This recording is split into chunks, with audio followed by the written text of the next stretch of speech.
trăm này có 100 đi na nghe 100 này nghe cái xe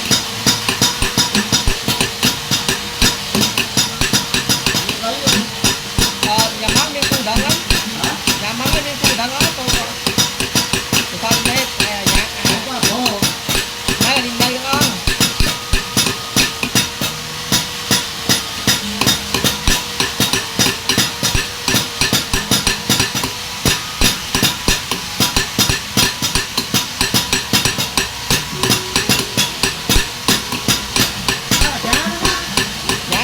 đây quên chứ quên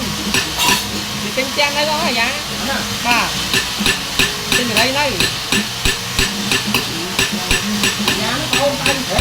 ba đâu